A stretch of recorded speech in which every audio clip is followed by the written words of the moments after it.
Good afternoon and welcome to your news on TV1. For the Newsfirst team, I'm Shehan Ranatunga. First up, here are your headlines. Election Commission to meet to decide on local government election.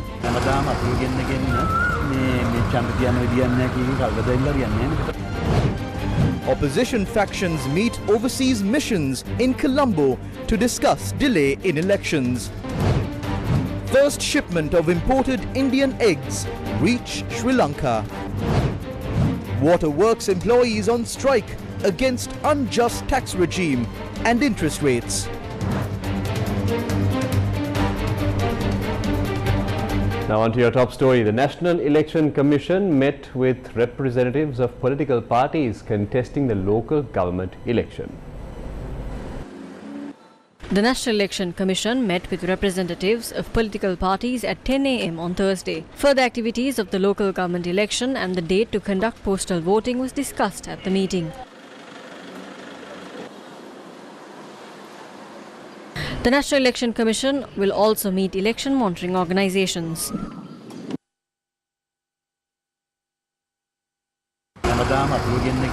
There's no point in convening meetings just to inform us that an election can't be held.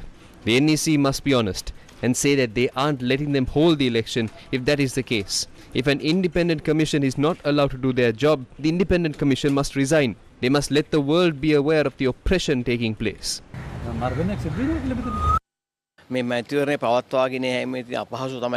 They explain the challenges in holding the election. It is quite clear that an election can't be held.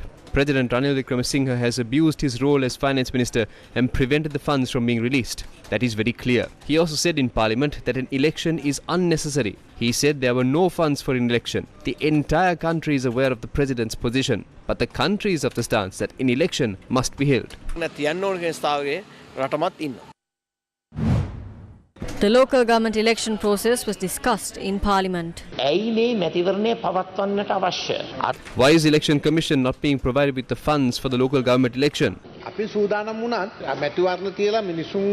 Even if we are ready, we do not have the urge to bring the people to the streets. I was told by a certain media organization that the foreign diplomats were summoned for a meeting at the Colombo Club to delay the provisions of the IMF bailout. Or you can tell us what took place during that meeting. They have also proposed to the diplomats to impose tough conditions if provisions are to be made available. At a time when the people of this country are facing a tough situation, do not engage in such acts. If that has happened, that is absolutely wrong. We met the ambassadors. The joint opposition met with them. We spoke about the delayed local government election. Section 25 of the ICCPR notes that the election must take place on time. The Samagi Jana Alliance, led by the Samagi Jana Balawegya, MPs who contested from the SLPP, also met with the ambassadors. We have never integrated the internal affairs of this country into the discussions with the foreign diplomats. We have never discussed the benefits, grants and loans that were expected to be given to the country. We too have a right to meet with diplomats and re-energize this election process. We were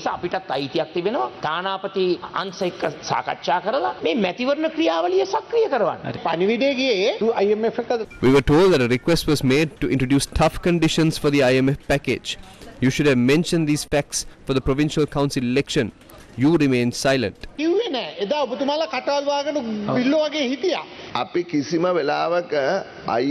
never told anyone to add more conditions to the IMF package. We thanked them. All groups representing the country's bilateral creditors were present. We thanked them for their decisions. We never told them to tighten the conditions. We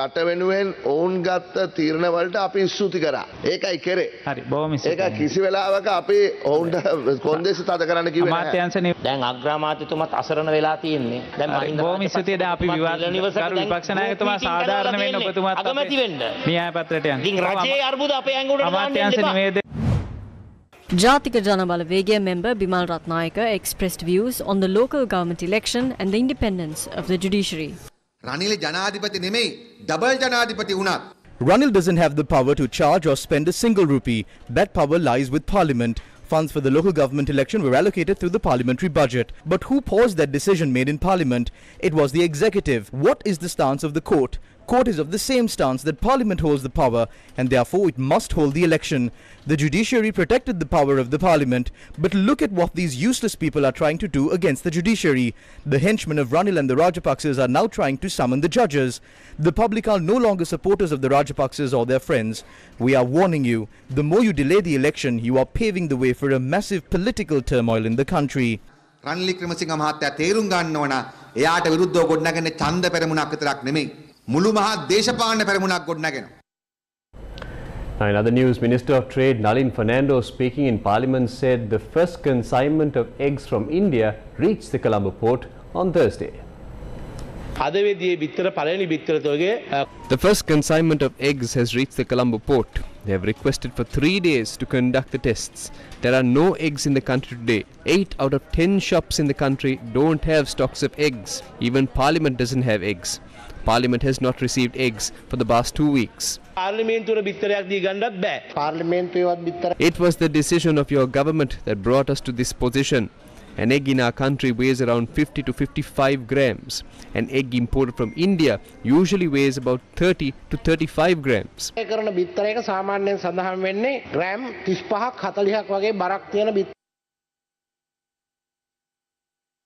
When Sri Lanka has issues, we always turn towards India. Our chickens don't lay eggs weighing 55 grams and theirs don't always lay eggs weighing 35 grams. The movement to protect poultry farmers convened a media briefing in Kurunegala. Do not import eggs and make the people sick. Why are they doing that? The minister will enjoy the perks. When Indian eggs are imported, the local egg prices reduce. The local producer will be ruined. We used to produce eggs to a level that we can export eggs. If IMF concessions are received, products necessary for poultry production should be imported. IMF එකේ ණය සහනාධාරය හම්බෙනවා නම් අන්න සත්ව නිෂ්පාදන ආහාර ටික ආනයනය කරන්න. This Maha season, farmers engaged in their cultivation without fuel or fertilizer. Farmers are further inconvenienced as they were unable to yield a good harvest and do not have a proper price for paddy. Farmers of Madirigiriya Yayadeka in Polonnaruwa are unable to spend money for machinery, and due to this, they have gone back to traditional ways of harvesting. This is by using a sickle.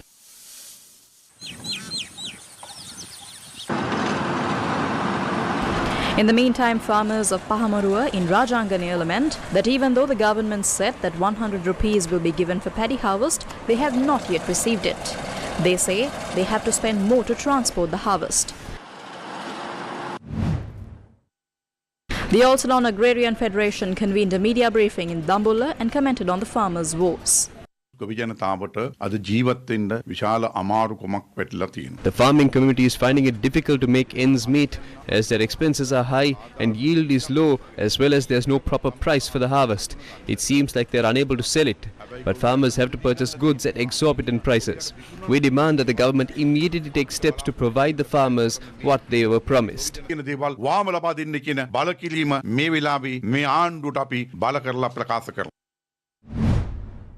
The Ministry of Agriculture said that about 25% of TSP fertilizer were distributed to farmers. Secretary to the Ministry of Agriculture, Gunadasa Samar Singh, has said TSP fertilizer was distributed to farmers in Trincomalee, Batiklo, Ampara, Jaffna, Kilinochchi and Vaunia districts. He said that farmers can obtain the fertilizer from the relevant agrarian service centres. He also added that orders for 30,000 metric tons of urea have been placed so far. News First with the people.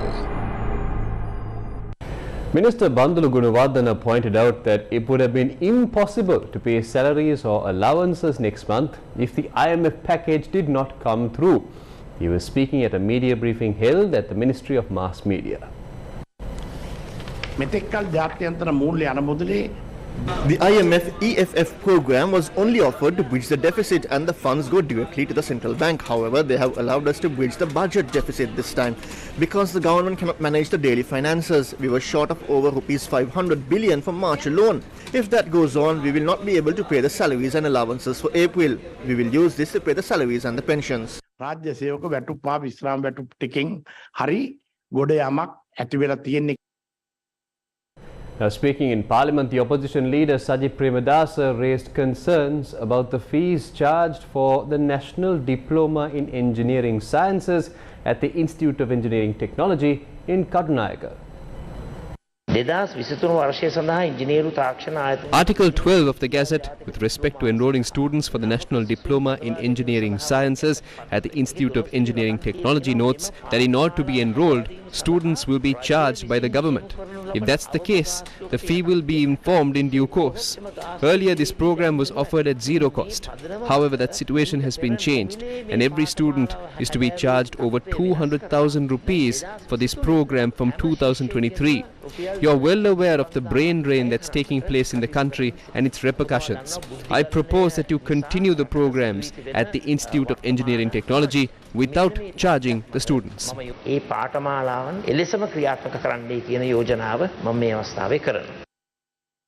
Now, milk powder importers have decided to reduce the price of imported milk powder products. This decision was taken due to the drop in prices in the global market.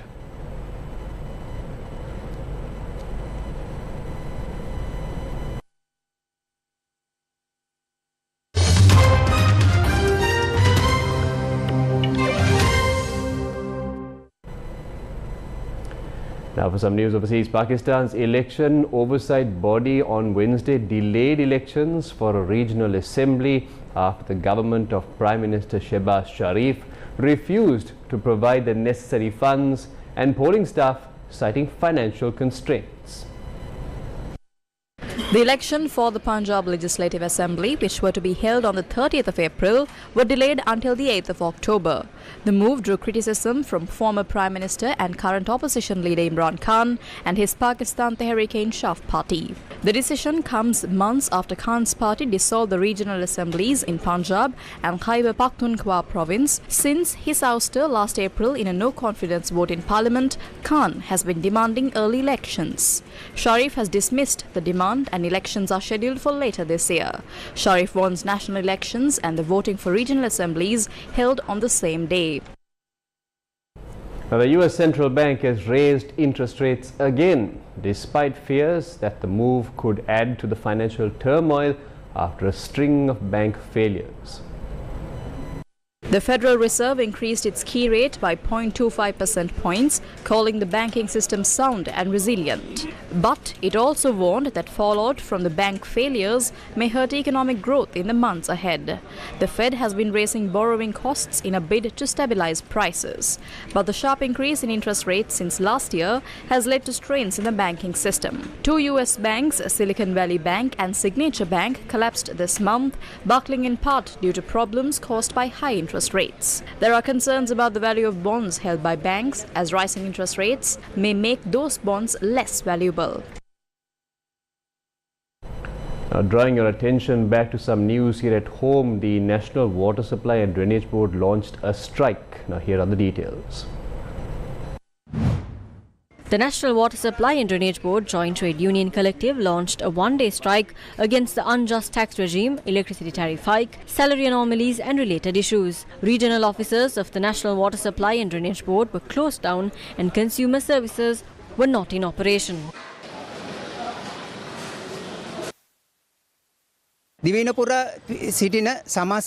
All employees of the National Water Supply and Drainage Board have stepped away from work. However, we have not stepped away from the duty of water purification. However, if there is a water cut, the restoration will be stalled and some areas will be without water. The authorities must be held accountable and we will take strict action in the future. Employees of the Anuradhapura office of the National Water Supply and Drainage Board joined the strike.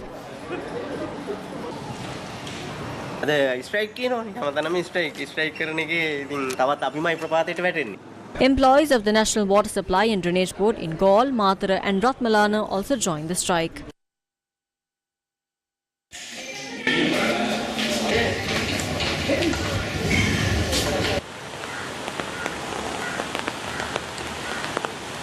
All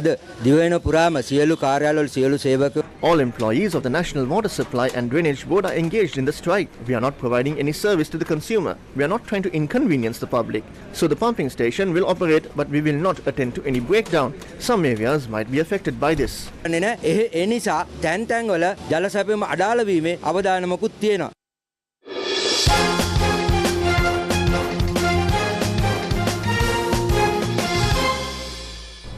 Now in your sports news, Sports First spoke to the captain of Royal College Colombo, who led his team to victory over St. Thomas's College Mount Lavinia at the 144th Battle of the Blues.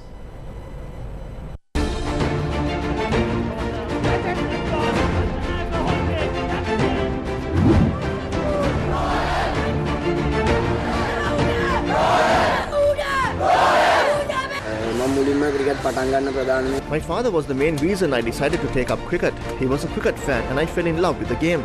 Some say that I follow Rishabh Pant when I bat. As an all-rounder, I prefer Jadeja. I love to watch the Indian players. In 2019, I was in the squad. That year we lost the big match. I was determined to win the game when I played the next time. I had to wait for 3 years. I wanted to become captain and bring that glory to my alma mater. I had faith on my team. I was determined to play and I believed that the team would complete the game. I want to play in the national team.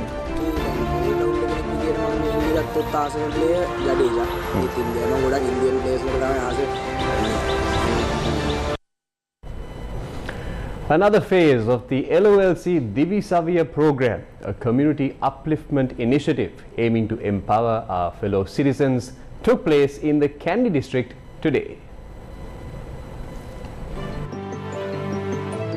Exercise books and other stationery are distributed among school children from economically challenged families under the Divi Savya program.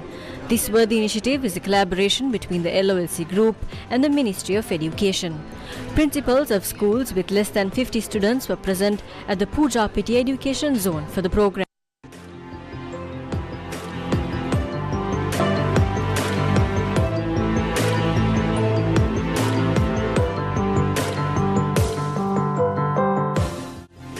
Another Divi Savya program took place at the Hadareli at the Tenneaya Primary School. 51 students were provided with school books and stationery.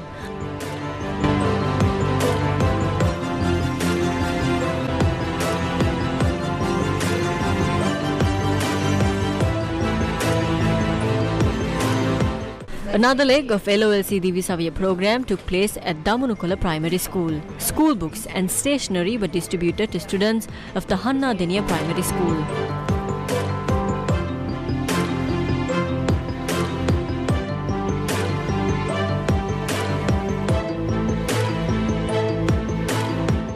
The students of the Kalotua Primary School also received school books and stationery by a team of LOLC Divi Savya.